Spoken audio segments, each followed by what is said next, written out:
2030 Commonwealth క్రీడలకు ఆతిథ్యమిచ్చే భారతీయ నగరం ఏది? అహ్మదాబాద్, గుజరాత్. 2030 కామన్వెల్త్ క్రీడల ఆతిథ్య హక్కులను అహ్మదాబాదుకు అధికారికంగా ప్రదానం చేశారు. యునైటెడ్ కింగ్డమ్లోని గ్లాస్గోలో జరిగిన జనరల్ అసెంబ్లీలో 74 కామన్వెల్త్ దేశాల ప్రతినిధులు ఈ నిర్ణయాన్ని ఆమోదించారు. 2010లో న్యూఢిల్లీ తర్వాత భారతదేశం ఈ క్రీడలను నిర్వహించడం ఇది రెండోసారి మరియు 2036లో ఒలింపిక్స్ను నిర్వహించాలనే భారతదేశం యొక్క ఆశయానికి ఇది మద్దతిస్తుంది. 2025 ప్రాథమిక పశుసంవర్ధక గణాంకాల ప్రకారం భారతదేశంలో అత్యధిక పాల ఉత్పత్తిదారుగా ఉన్న రాష్ట్రం ఏది? ఉత్తరప్రదేశ్.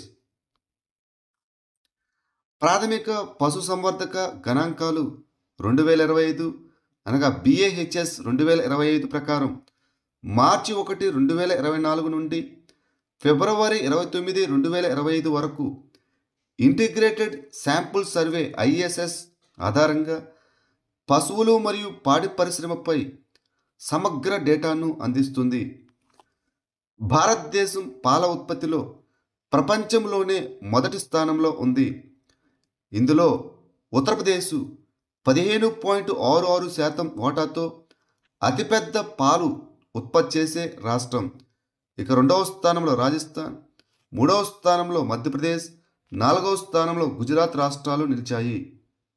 2025లో ప్రపంచంలోనే అత్యంత కాలుష్య రాజధాని నగరం ఏది? న్యూఢిల్లీ. 2025లో భారతదేశంలోనే ఢిల్లీ అత్యంత కలుషిత రాజధాని నగరం. మార్చి 2025లో IQ-Air ప్రచురించిన ఒక నివేదిక ప్రకారం ఢిల్లీ ప్రపంచంలోనే అత్యంత కలుషిత రాజధాని అని పేర్కొంది.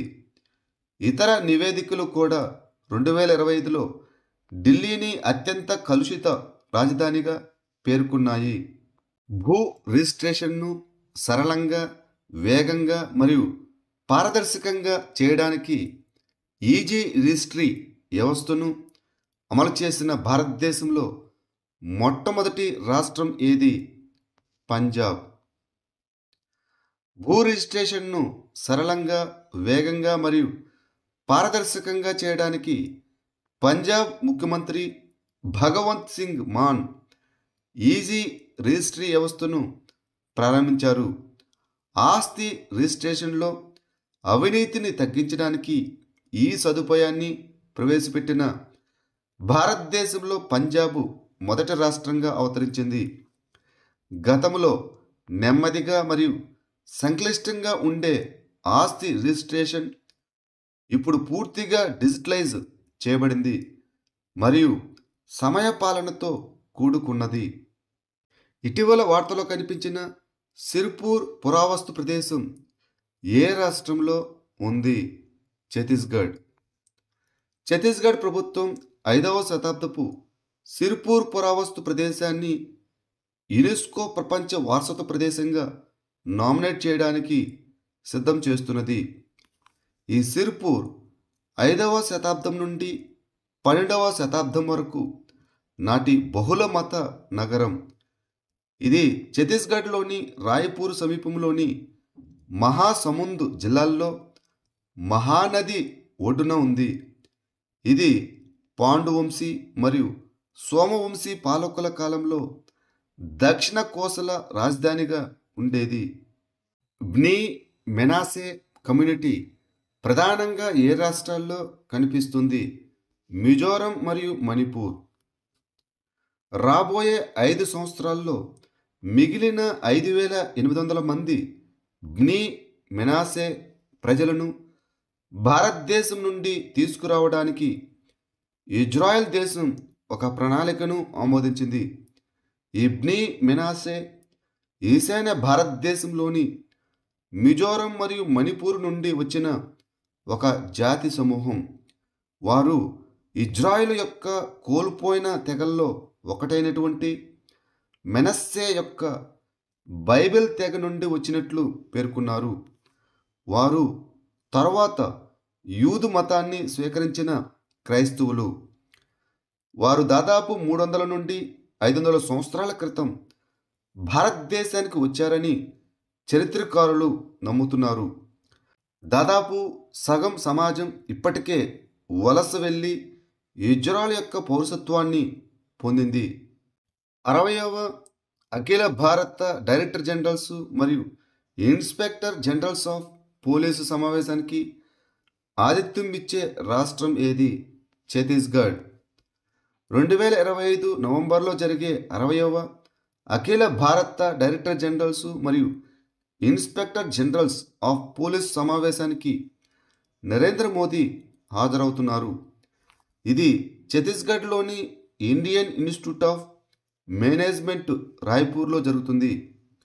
3 రోజుల ఈ కార్యక్రమం 2025 నవంబర్ 28 నుంచి 30 వరకు జరుగుతుంది. ప్రభుత్వం ఇటీవల ఆమోదించిన టెక్స్ ర్యాంప్స్ పథకం ఏ రంగానికి సంబంధించినది? టెక్స్టైల్స్. భారత ప్రభుత్వం textiles focused research, assessment, monitoring, planning మరియు స్టార్టప్ స్కీమును అనగా టెక్స్ ర్యాంప్ను ఆమోదించింది. ఈ పథకం 2025-26 ఆర్థిక సంవత్సరం నుండి 2030-31 ఆర్థిక సంవత్సరం వరకు 305 కోట్ల రూపాయల వ్యయంతో కూడుకున్నది. ఇది టెక్స్టైల్స్ మంత్రిత్వ శాఖ ద్వారా పూర్తిగా నిధులు సమకూర్చబడిన కేంద్ర రంగ పథకం. ఇది టెక్స్టైల్స్ మరియు దుస్తుల రంగంలో పరిశోధన, ఆవిష్కరణ, డేటా వ్యవస్థలు మరియు పోటీతత్వాన్ని బలోపేతం చేయడం లక్ష్యంగా పెట్టుకుంది. నవంబర్ 2025లో పోలియో వైరస్ టైప్ 2 వ్యాప్తిని అధికారికంగా అంతం చేసిన ఆగ్నేసియా దేశం ఏది? ఇండోనేషియా. ఇండోనేషియా అధికారికంగా పోలియో టైప్ 2 వ్యాప్తిని అంతం చేసింది. జూన్ 2024 నుంచి పిల్లల్లో లేదా పర్యావరణంలో పోలియో వైరస్ కనుగొనబడలేదు. వరల్డ్ హెల్త్ ఆర్గనైజేషన్ WHO వ్యాప్తి నవంబర్ 19, 2025న ముగిసినట్లు ప్రకటించింది. మొదటి కేసు అక్టోబర్ 2022లో ఆసియాలో కనిపించింది మరియు దాని తర్వాత బహుళ ప్రావిన్సులకు వ్యాపించింది. National one health machine assembly 2025 యొక్క థీమ్ ఏమిటి? జ్ఞానాన్ని ఆచరణలోకి మార్చడం. ఒక భూమి, ఒక ఆరోగ్యం, ఒక భవిష్యత్తు. న్యూఢిల్లీలోని భారత మండపం కన్వెన్షన్ హాలులో జరిగిన national one health machine assembly 2025 మహమ్మారి సంసిద్ధత కోసం జాతీయ నాయకత్వాన్ని ఏకతాటిపైకి తెచ్చింది. National one health machine assembly 2025 యొక్క థీమ్ వచ్చేసి జ్ఞానాన్ని ఆచరణలోకి మార్చడం, ఒక భూమి, ఒక ఆరోగ్యం మరియు ఒక భవిష్యత్తు. Translating knowledge to practice, one earth, one health మరియు వన్ ఫ్యూచర్. పోషణ్ ట్రాకర్ను ఏ మంత్రిత్వ శాఖ ప్రారంభించింది? మహిళా మరియు శిశు అభివృద్ధి మంత్రిత్వ శాఖ. పోషణ్ ట్రాకర్ను మహిళా మరియు శిశు అభివృద్ధి మంత్రిత్వ శాఖ 2021లో ప్రారంభించింది. ఇది integrated child development services ICDS కింద టేక్ హోమ్ రేషన్ డెలివరీని పర్యవేక్షిస్తుంది.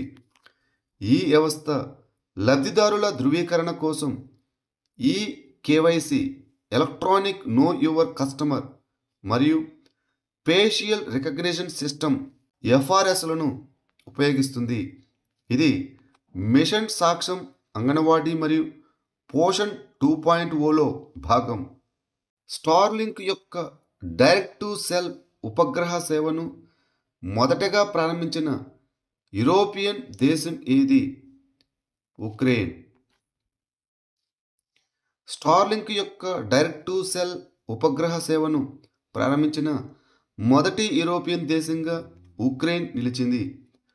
22.5 మిలియన్ల వినియోగదారులకు సేవలందిస్తున్న ఉక్రెయిన్లోని అతిపెద్ద మొబైల్ ఆపరేటర్ అయిన కైవ్స్టార్ విద్యుత్ అంతరాయాలు మరియు యుద్ధ సమయ అంతరాయాల సమయంలో కమ్యూనికేషన్ను నిర్ధారిస్తుంది.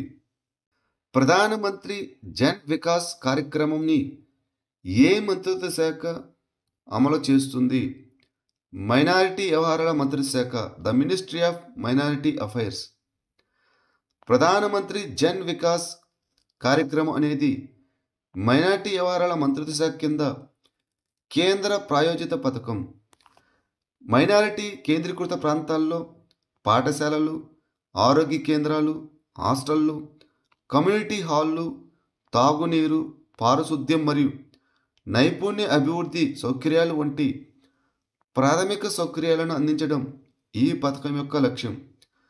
15 కిలోమీటర్ల వ్యాసార్థంలో మైనారిటీ జనాభా 25% మించి ఉన్న అన్ని జిల్లాలకు ఇది తెరిచి ఉంటుంది.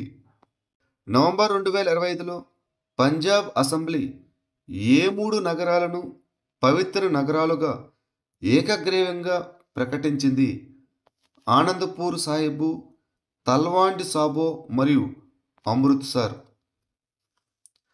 పంజాబ్ అసెంబ్లీ ఆనందపూర్ సాహిబు, తల్వాండి సాబో మరియు అమృత్సర్లను పవిత్ర నగరాలుగా ఏకగ్రీవంగా ప్రకటించింది. పంజాబ్ ముఖ్యమంత్రి భగవంత్ మాన్ ఆనందపూర్ సాహిబ్లో గురు తేజ్ బహదూర్ పేరిట ప్రపంచ స్థాయి విశ్వవిద్యాలయాన్ని ప్రకటించారు. ఈ చొరవ ఆనందపూర్ సాహిబును ఆధ్యాత్మికత మరియు విద్యా కేంద్రంగా అభివృద్ధి చేయడం లక్ష్యంగా పెట్టుకుంది. 44వ ఇండియా ఇంటర్నేషనల్ ట్రేడ్ ఫెయిర్ 2025 ఎక్కడ జరిగింది? న్యూఢిల్లీ. భారతదేశంలో 705కు పైగా ప్రత్యేకమైన గిరిజన సమూహాలు ఉన్నాయి. జనాభాలో 8.6% మంది ఉన్నారు. వీరు గొప్ప సాంప్రదాయ కళలు మరియు చేతి పనులను సంరక్షిస్తున్నారు. 44వ ఇండియా ఇంటర్నేషనల్ ట్రేడ్ ఫెయిర్ న్యూఢిల్లీలో నిర్వహించబడుతుంది. ఇది ఏక్ భారత్ శ్రేష్ఠ భారత్ అనగా ఒక భారతదేశం గొప్ప భారతదేశం కింద గిరిజన కళారూపాలను ప్రదర్శిస్తుంది.